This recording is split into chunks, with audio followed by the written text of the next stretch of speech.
Imagine money showing up every month, almost like a small paycheck that never stops.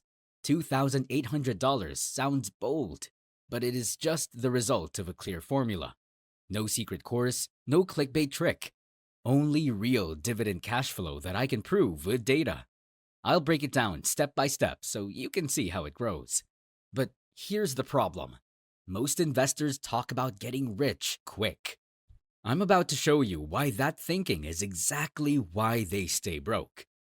This video is for learning only. It is not financial advice. Everyone's situation is different. So please do your own research or talk to a licensed advisor before investing. I'm sharing real examples and data from reliable sources, not promises of future results. My goal is to show you how the math and logic of passive income actually work. Keep your expectations realistic and your decisions informed. All right, with that clear, let's move on to the numbers that matter most.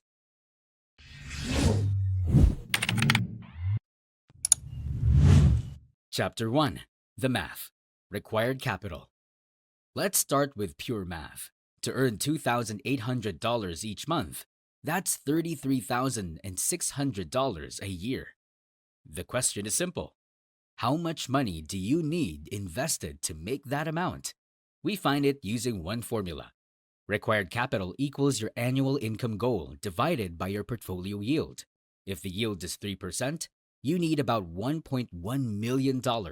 At 4%, you need around $840,000. At 5%, it drops to roughly $670,000. That's the basic math behind passive income.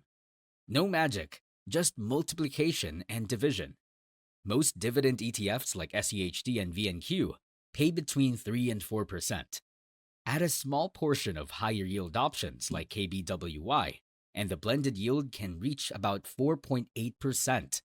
Now you can see how the math drives the plan. Next, we build the strategy around it. Chapter 2. Strategy Overview. Core and Satellite Hybrid.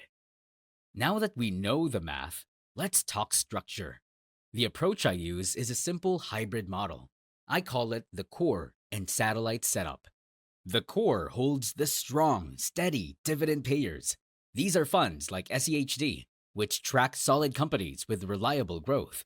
Then around that, we add satellites. These are higher yield assets that boost overall cash flow, such as VNQ for real estate and KBWY for high yield REITs. A balanced mix might look like 60% SEHD, 20% VNQ, and 20% KBWY. That blend gives a yield near 4.85%. It's high enough to hit our goal, but still built on quality. This structure helps balance growth and income without taking reckless risks. All right, let's turn that strategy into real steps you can follow. Chapter 3. Step-by-step build plan with concrete numbers.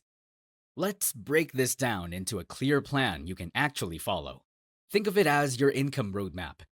We'll use our example goal of $2,800 a month. With a 60-20-20 mix, you need about $693,000 invested to hit that mark. That means roughly $415,000 in SEHD, $138,000 in VNQ, and $138,000 in KBWY. But what if you're starting small? That's fine. Let's say you begin with $50,000 and add $4,000 each month. In 1 year, you would have close to $98,000 invested. At a 4.85% yield, that pays around $400 a month in dividends. After 2 years, your total invested could reach about $146,000, generating around $590 per month. Keep reinvesting your dividends and continuing the monthly additions, and the income starts compounding. Over 5 years, the same plan could reach over $1,000 a month in dividends, assuming steady yields. The key is automation. Set up automatic transfers to your investment account and split each deposit by percentage into SEHD, VNQ, and KBWY. Reinvest every payout until you reach your income goal. While you're building, also keep a cash buffer equal to at least 3 months of your goal income. For our case, that's about $8,400. This buffer smooths your cash flow and protects against market dips.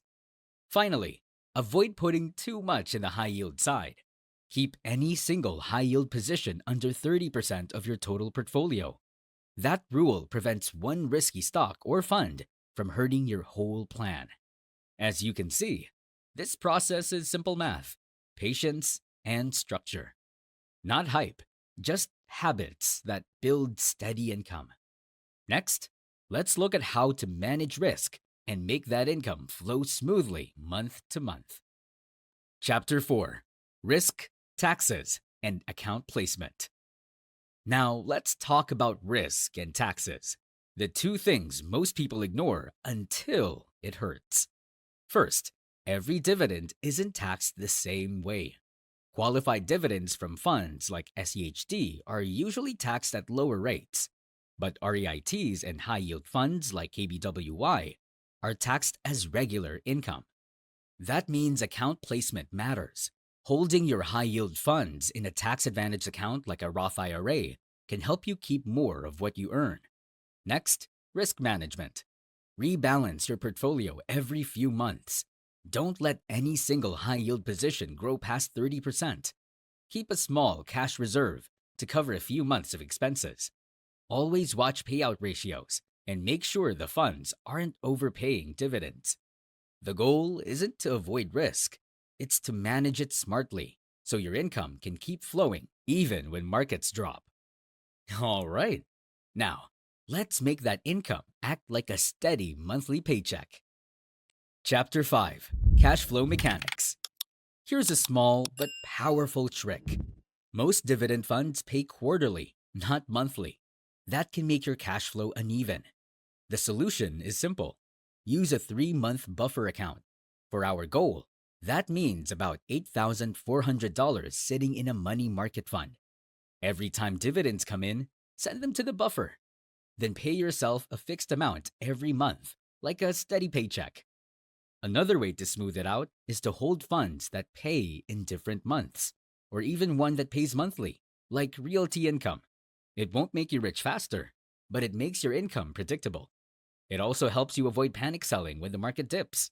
So build your portfolio, use a payout ladder, and automate the flow.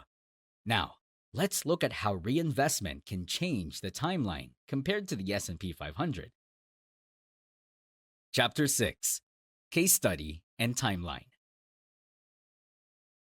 Let's compare this strategy to a basic S&P 500 investment.